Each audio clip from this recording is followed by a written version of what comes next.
Hello and very warm welcome once again. So आज हम मौजूद हैं एक रिक्रूटर के साथ जो कि एक्सपर्टी हासिल रखते हैं more than 10 years in experience with recruitment in oil and gas and technology. So he is the recruiter for one of the big company as well in Malaysia, and he have done a lot of work in the recruitment side. So let's talk to him and we will see where it goes, and he will help us to get on board with the people. I started young. Started at the age of 19 while I was still going in college. I did my degree in political science. Okay. And so my first venture was that I was into manpower supply. I was delivering workers from laborers for construction, mostly bar benders, carpenters, and everything. This is where I started when I was the age of 18, 19. So I was managing them. At the same time, I was in the process of acquiring projects. And then what happened was, along the line, I did my own startup, and then we ventured into the oil and gas sector. I started going into engineering works. I started getting into scaffolding works, complete EPCC work. I started consulting for several companies from China, US, and everything for the oil and gas setup in Malaysia. Okay. And in the meanwhile, I've always delivered expertise to the industry. I've supplied engineers, I've supplied piping coordinators, safety personnel, and everything. And then from there, I ventured into the tech space, where we were recruiting tech personnel for several MNC companies in Malaysia, and also around Southeast Asia, actually. Okay. So this is a little background about me, about my profession. Yeah. Talk about some trends. When you started and till today, it's a quite over a decade now. So you're working with oil and gas. Now you're working with the tech companies. So do you think the hiring from throughout the way, the trending is changed or it's evolved? What is it? As for the oil and gas sector, the hiring activities has always been the same. Okay. Previously, like in Malaysia, the most major oil and gas companies like Petronas and everything, they used to have something called a PTS standard. It's called Petronas Technical Standards for hiring activity, where there is a certain benchmark of personnel they're about to hire, and these benchmarks are normally set by European companies. Sure. This is the oil and gas situation in Malaysia, because most of it is according to European standards, and Petronas, they have their own standard that is a global standard at this point of time. So their hiring activity and their expectation on hiring has always been the same. It has always been very tight. It has always been very rigid over the years. And now, with some tech involvement into the oil and gas space, there is a lot more scrutiny on hiring of candidates, where they take into account all your criminal records, if there is any criminal records, your educational background, and all these kind of things are they scrutinize it even further at this point of time. Reason being is because all these data and all these details are available online easier these days. Sure. That is the only difference in the oil and gas space. It's just that the requirements are still almost the same, but it's subjected to even more scrutiny these days. You make it more better, transparent for the candidates. Okay, fair enough. Let's talk about more about oil and gas. How do you think, right, the current scenario of Malaysian oil and gas industry, is it growing, it's stable, or if it's some challenges right at the moment? Yeah, we've got to look into the history of Malaysia, because Malaysia is an oil-rich country. Right? So when we look into the history of Malaysian oil and gas, we started off being a country that is moving towards European standards. That's how it all started up in Malaysia. But along the line, I would say that Malaysia has grown to an extent that today most of the major complex plants are done independently. Oh, great! That's great. Independently, and the Malaysian technical standards has also grown to a sense of which today a lot of Malaysians in-house personnel are coming up to huge positions in order to manage projects and everything. So I would say that in Malaysia today it's growing. It's growing drastically, and it has slowed down here and there because of global oil prices and everything. But it has always been stable, and it has always been growing in Malaysia. Great. Talking about the oil and gas, okay, what do you think current scenario in the future? So in a demand of oil and gas, for example, local people and the foreign people who are watching the moment, and they want to apply for the oil and gas industry. So what are the roles they're looking for? Engineers, project managers, or labor and all that? Okay, as far as engineers are concerned in Malaysia, there are a lot of local engineers. So, for a requirement for engineers in Malaysia I do not say that it's growing as how it was in the past years. Now there is a lot of local talents that are coming in Malaysia. But in terms of project management or offshore personnels, then offshore personnel there's always been a very high demand for offshore personnel in Malaysia, especially that now local companies have started doing exploration activities. Sure. Last time it used to be only foreign companies doing exploration activities, but now local companies have started tying up with many foreign companies, and they have started the initiative of doing exploration. And so the demand for offshore personnels, work personnels, has been increasing in Malaysia lately. So what are the positions that you think that demand is increasing in offshore? When we look at offshore, normally they are upstream, midstream, and downstream. Okay. This is for the oil and gas area, right? So when we are looking at offshore, it's normally upstream activities. So when it's upstream activities, we are talking about vessel movement, vessel operators. We are looking into people who vessel what do you say people who operate vessels, and then people who operate heavy machineries. Sure.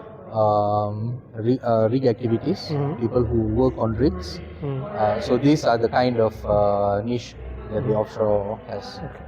Talking about the rig activities and offshore and all that, so what are the specific certification or education or anything like you think to nowadays candidates should do before they jump into this apply for this job?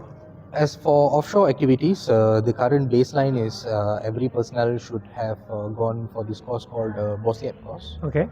So they should have done it. And apart from that, it depends on their expertise. Let's say if they are engineers, they should have a certain amount of let's say they have gone to health and safety courses and everything. There is a certain level that they have to complete that. They have to be well aware of that. And then there are other minor courses as well for the offshore, but it's very different for different areas. Like piping personnel, they have different courses that they have to go through. Okay. But the baseline is everyone needs to have BOSIAT. Correct. BOSIAT and a proper oil and gas safety passport. Okay. So these are the two major, most important thing. And another important thing that they have to comply is the medical. Oh yeah. Okay. So their medical is a bit different when you go for offshore. If you have diabetes, then it's a little bit hard for you. If you are a heart patient, it's difficult as well. They do not take you. You have high blood pressures, they don't take you in as well. So it's very important for you to be medically fit. Your body has to be fit, and you have to have these particular certificates for you to be accepted, even a general worker on platforms. So for the point of view of the foreigners workers here in Malaysia, so they want to know about Malaysia is still the hiring hub for the oil and gas industry, or it's just stable now for themselves? Okay. Will Malaysia remaining a hiring hub for the oil and gas industry? Yes. Where in particular? There are major plants in Malaysia, especially along the east coast in Terengganu and Pahang, and then there is one in Malacca. And then there is also a huge oil hub in Johor. This is for Peninsula. Okay. Malaysia. There is one huge one in Johor, in Pengerang. So in Pengerang, major developments are incoming. Projects, this is across 2026 and 2027. Okay. There are huge plans around that area where three huge plants are coming there. And there is an interesting activity that is going on across around Sabah and Sarawak. where Sarawak is making huge strides in terms of oil and gas development. Sure. Multiple major projects are coming up in Sarawak, and it's Bintulu is forming up as a huge oil and gas hub in Malaysia. So in terms of activities in Malaysia for the next 5 to 10 years, it's going to be massive. There is a lot of major projects coming up. Okay. Let's move from oil and gas to tech industry. So a lot of foreigners from India, Pakistan, Bangladesh looking for us to get to know about this industry, what's going on in Malaysia. So when you look in the industry of Malaysia, tech industry specifically, what do you think about it? Malaysia has always been a hub for many tech giants. We have many Indian companies doing their startup here. There is many Indian startups actually came up in Malaysia for the past 10-15 years, in fact almost 20 years. Okay. So Malaysia has always remained as a tech hub for many companies across the globe, and it is still going on. And one of the main reasons, because of the government policies for tech startup, it has always been supportive of tech startup. And they have always encouraged in terms of tax intensive, tax rebates and all these kind of things. They have always encouraged new companies to come and set up their business here in Malaysia. So now the question is, like, if someone wants to start up, so what is the ease the government is giving right now in a general way? The easy to set up a company here, tax divisions and all that? Is it okay to start up a company here? Okay, my most recent experience in terms of how difficult it is to set up a company in Malaysia, one most important thing is you need to have a local partner. Okay. That is for you to qualify to have tax incentives and everything.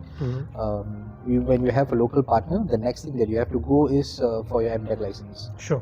So when you have your MDEC license, after you form up a proper company in Malaysia, and then you go for your MDEC license, the moment you get an MDEC license, MDEC they give you a lot of incentives, tax incentives for the first 1 year, if I'm not mistaken. They give you tax incentives, and you have access to grants and everything for you to grow your business.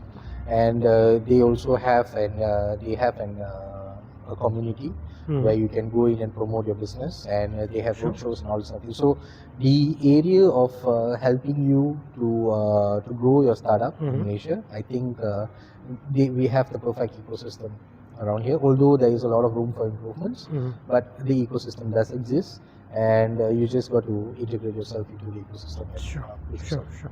Current scenario, what are the hottest role or positions, you can call it, very acceptable or required in Malaysia in the tech industry?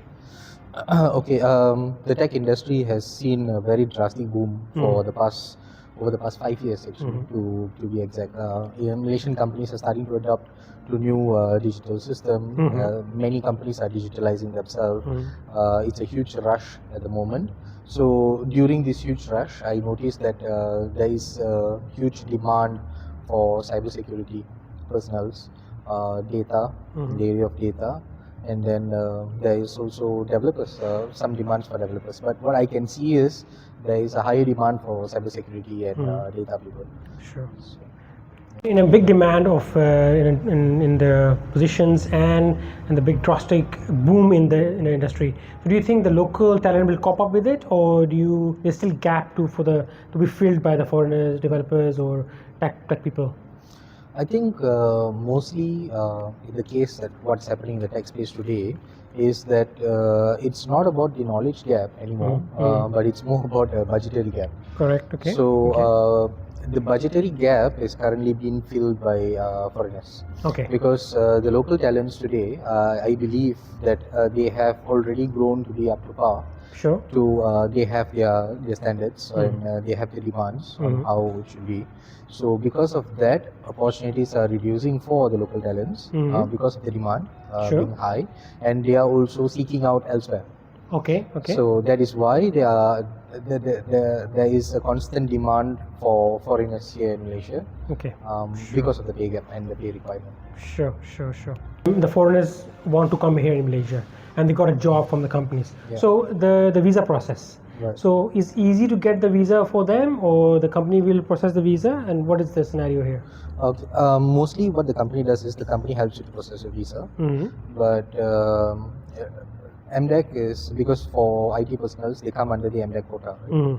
So MDEC is a little bit they are always very cautious Mhm. in the roles that you're taking up, Mhm. whether it's an actual IT role Mhm. or whether it's something else. Okay. And so this is all given through scrutiny, intense scrutiny. Mhm. But it's also about if you can comply to all of their documentation requirements, Sure. then there would not be any issues Any in issues with getting that? your visa approved. Okay, fair enough. Okay, we spoke about the hiring and the candidates and all that. So let's move a little bit about your clients. So what strategy do you choose, or what is the secret you share with us when you keep the client happy with you and satisfied, especially? Right.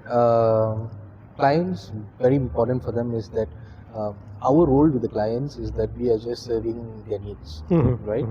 So when we are serving someone's needs, it's very important for us to be very fast. Sure. Whatever they ask, we have to be able to give it to them. That is one thing, and we have to be able to give it to them fast. Sure. Because when someone has a problem and you give them a quick solution, you are actually not presenting them with a solution, but you're presenting them with options. Correct.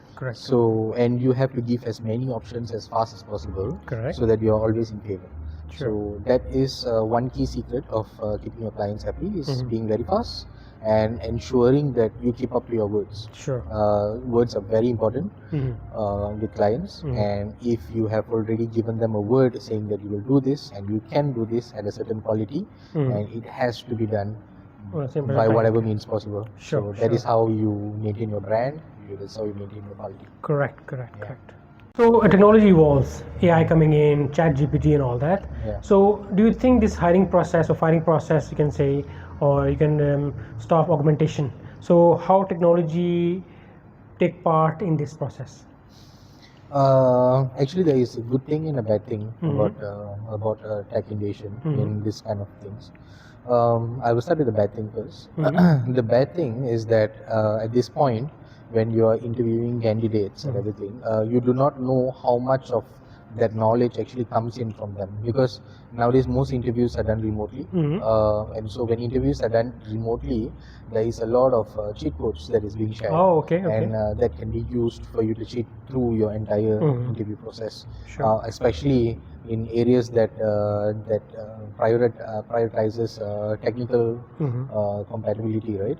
So there is a lot of cheating cases that is coming online, especially with an easy access to ChatGPT and a lot of other things. So Sure. as for a recruiter and as for someone who is providing candidates to our client, it's very important that we understand our candidates through and through before we actually give it to our client. Sure. And so one or two screening interviews is very crucial. So we understand that this particular candidate has this particular tech knowledge that is truly within them. Sure. So that is very, very crucial. So in fact, if you ask me, how has tech changed the recruiting part and how it has complemented tech part, in terms of sourcing and recruiting candidates, tech has given us a lot of options at the moment. We have better access to a lot of candidates. Digital footprints has improved. Everyone has digital footprints. It's easier now to know in and out about someone, but to truly know their technical knowledge and everything, it requires you to go one step further and actually really build them and understand who they are really. Sure. That is the bad side and good side of it. Good. To the job seekers, the candidates, what steps should a job seeker take to secure a job or find a job first and then secure a job in Malaysia? Okay. First thing is LinkedIn is very important. The moment you put yourself out there, and the first thing that people go through to know about you is your social media. So make sure your LinkedIn is furnished. It's very well furnished, and you have good connections in your LinkedIn. You have a good way of communicating with people on LinkedIn. So that is very, very crucial. Second thing is make sure your CVs are ATS friendly. Okay. This is also very crucial. So if your CVs are ATS friendly, now it's very easy to make ATS friendly CVs as long as you know your subject matter and you know what kind of job you're going for. Even ChatGPT can can check it up for you. So make Sure. it ATS friendly. That is Okay. very, very important. Okay. And that's about it. These are the things that you say that they can set for job seekers. So what normally mistakes they do while they're looking for a job or while it's in a medium of interview, and that will hurt their hiring process or their securing a job. All right. One particular mistake that I notice many candidates do is that they get very complacent during their application. The sense of entitlement at sometimes, because they are overly confident on themselves that they could land job, that they tend to not focus much on their presentation, how you present yourself to ones that is hiring you, your confidence. What I could say is that two things that are very, very important is how you present yourself, number one, and number two is how you communicate with your interviewer. It goes a very long way in making a lasting impressions. So these are the two core things that I find most of the candidates actually almost fail in doing, because they believe, yes, you are subject matter. You have the subject matter expertise. That is one thing, but having the knowledge alone is not enough. But knowing how to deliver your knowledge in a very proper way is very, very important as well. Sure. And last, now we have rapid fire question with Mr. Viga, and let's start, Mr. Viga. Just let me anything come on your mind at first. Just tell me that one, okay? Okay. So let's start. Okay, oil and gas or tech industry? Oil and gas. Offshore engineers or AI developers? Offshore engineers. Okay. One skill you candidate must have in today's job, looking for a job or job searching? Discipline. Discipline. Okay. That's the skill now. Okay. Malaysia or Singapore, tough market or tough client to handle? Malaysia. What's harder, convince a client or convince a candidate? Convincing a candidate. Oh, is it? Candidates have options. Clients, when they know they want it, they want it. But candidates can always boast you. Okay. Coffee or tea while screening the CV? Coffee. Okay. Okay. What weirdest excuse today? Excuse. Okay. Weirdest interview excuse to avoid interviews, is it? Cat is sick. Cat is sick. Cat is sick. You know, back in our time, mom and dad was sick. Yeah. My mom's sick. I cannot. Today you have cats are sick, dogs are sick, and we have to understand that, or else we are insensitive to animals. That's a bigger issue. Okay. LinkedIn or referrals, which bring the better talent? Referrals. Okay. If you could place a candidate anywhere in the world, what country it would be? Singapore. Okay. Better. What's it called? Was it the team is better there, or work environment is better there? What is the reason for that? They are a little bit more fast paced. They know what they want, and I've not had a Singaporean client leaving me hanging for a very long time. If they want it, they want it. They don't want it, they don't want it. Sure. If a recruiter live had tagline, so what it would be? Any tagline for that? Trying to help people make their lives better. Oh, that's good. Okay. Dream client that you would love to have, locally or globally? Globally. Okay. So first thing you noticed in a CV, skills, experience, or a layout? Layout. Okay. So if recruiter's life is a movie, so what type of movie it would be? A comedy, drama, or a thriller? Drama, through and through. Drama. Thank you very much. Okay, thank you very much for your time, Mr. Biga. I appreciate your busy schedule, but you came all over to me here. Okay, please like the channel, subscribe. So like the video, subscribe the channel, that I will say later on by myself. Okay, take care. Bye bye.